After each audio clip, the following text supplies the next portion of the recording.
Assalamualaikum warahmatullahi wabarakatuh. Berjumpa lagi bersama saya di pelajaran teknologi jaring berbasis luas atau TEK1. Pada pertemuan yang kedua, saya akan memberikan cuplikan materi yang nantinya di akhir materi ini ada latihan ya atau penilaian. Oke, kita langsung saja.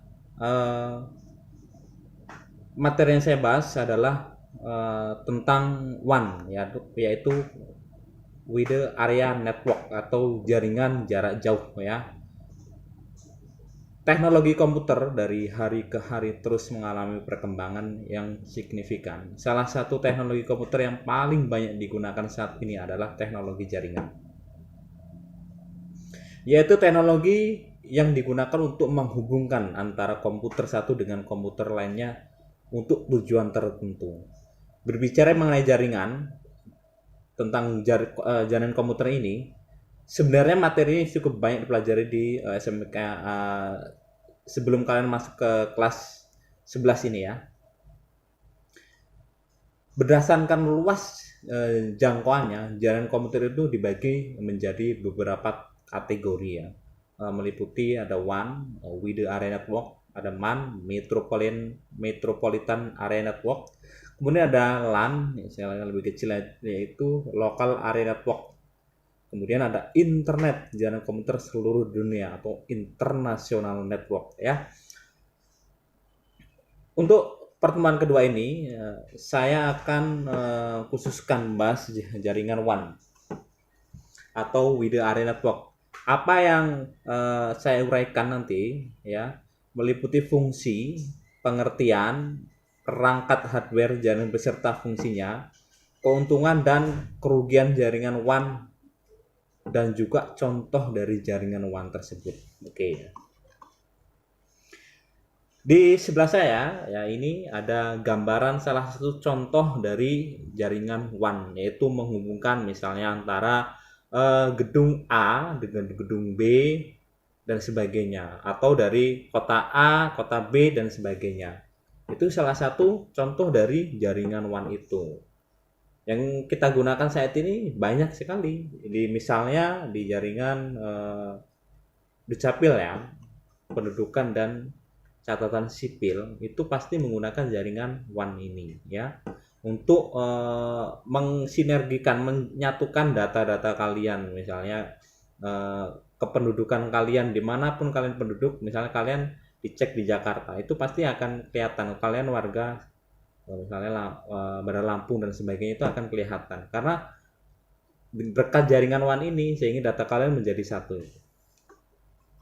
Oke, pengertian jaringan WAN yaitu jaringan WAN adalah jaringan yang luasnya merupakan jaringan yang mencakup area yang besar. Sebagai contoh yaitu jaringan komputer antar wilayah kota yang saya jelaskan tadi, bahkan negara ya. Kalau negaranya kecil, oke lah. WAN digunakan untuk menghubungkan jaringan area lokal satu dengan jaringan lainnya, sehingga penggunaan atau komputer di lokasi satu dengan komputer lainnya dapat berkomunikasi dengan baik ya. Oke, jadi nanti kita belajar tentang bagaimana menyatukan jaringan dual, jaringan lokal ya. Misalnya kita menyatukan jaringan lab Ismen sama lab TKJ. Nanti kita belajar di situ ya. Kemudian kecepatan transmisinya untuk jaringan WAN ini beragam ya, dari 2 Mbps sampai 34 Mbps, tergantung transmisinya, tergantung medianya ya. Kalau medianya kabel ya mungkin nggak nyampe 34 Mbps dan sebagainya ya. Tapi sekarang media yang paling cepat adalah media fiber optik ya, dengan cahaya ya, bukan tembaga lagi, dengan cahaya. Itu media paling cepat saat ini ya.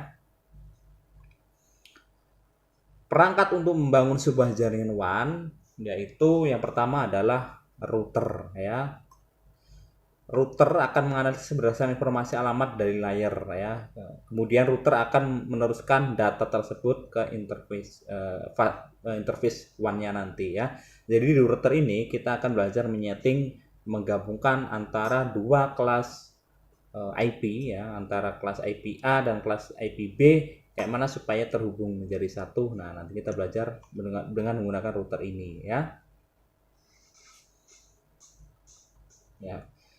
Kemudian ada modem ya. Modem ini digunakan untuk media untuk sebenarnya untuk jalur untuk komunikasi ke luar. Misalnya kita nggak mungkin kan misalnya SMK Gajah Mada dengan misalnya SMK Negeri 1 atau Negeri 4 kan jauh gitu.